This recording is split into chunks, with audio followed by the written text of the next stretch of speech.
Going on YouTube? Garrett back here with a phone call.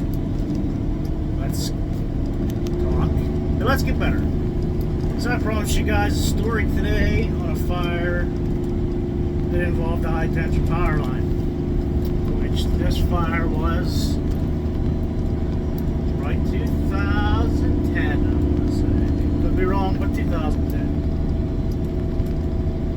I get to this fire late, and this building is off. I mean, this fires are just a rocket. So I get there, I make entry on the kitchen side of the home, which would be the D side of that particular house, and it was hot. So we all had to back out of that kitchen. And something happened inside that I was talking about yesterday. They had what was called, you remember, rollover? They had that occur. So they got it under control, and I can't remember exactly why now. They were told they had to back out. You know, they said to get out of the house. It's not looking good. Something bad's happening. Sorry about that, son. And there was two guys. They were from a neighboring apartment, actually. At least two that I remember. They didn't come out, and I'm like, what's good, you know? So I did what you're not supposed to do. But go back in the wrong way. I should have found another way in. But that was the fastest way. And I forget exactly how it happened, but I went to make entry, and it was like a breezeway, I believe. I can't remember exactly what it was, but I hear a snap. And for some reason, I don't know why, but that snap made me jump. And I jumped like in the doorway, and I looked down beside me, and there was a high tension power line coming down by my foot. It was literally that far away. So yeah, that was a scary moment for me. Not only am I trying to get these guys out of here, you know, just because I'm not saying I did nothing special, believe me. I'm just saying that I was the guy standing at that particular spot at that particular time that they needed yelled at to, you guys got to evacuate the building. So, I got to get the guys. You know, the one night, we couldn't hear, because I had to give a full air pack on.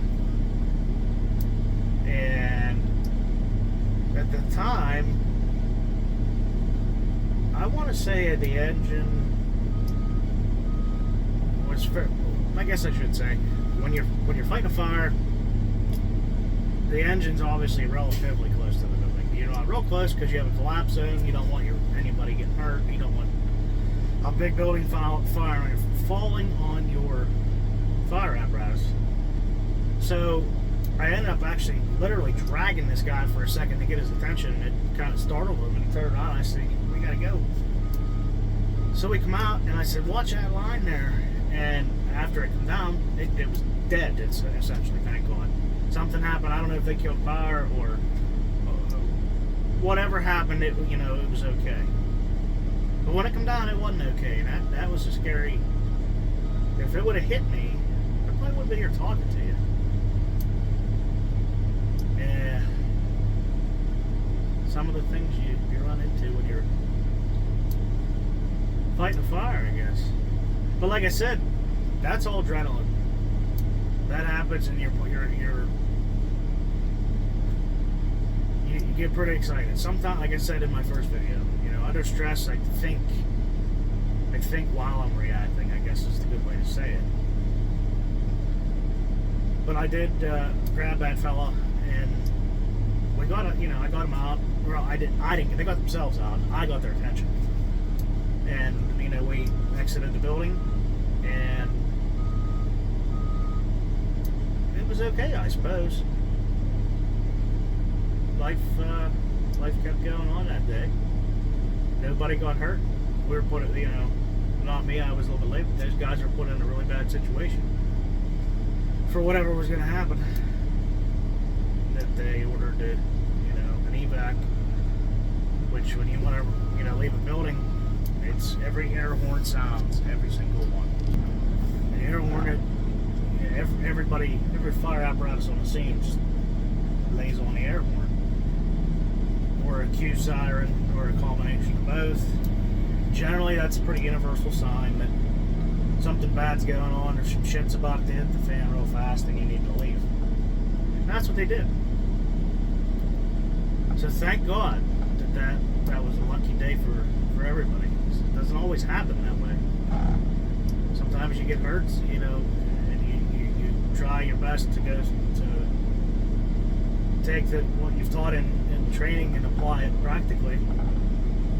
But sometimes it doesn't happen that way. This is just going to be a relatively short video today, but that was my high tension power line story. They get better though, I promise. These first couple were a little dry. I mean, I guess they get better depending on how you look at it. For me, it's nice to talk about a little bit. Some other stories. Tomorrow I'm going to do, I don't know. I have two. I have one where a hose line got pulled away from me in a fire that was pitch black. It was nighttime to begin with. And the other one is a bar fire. You guys, somebody watch it? Comment and let me know. Remember, be kind. Thanks, guys.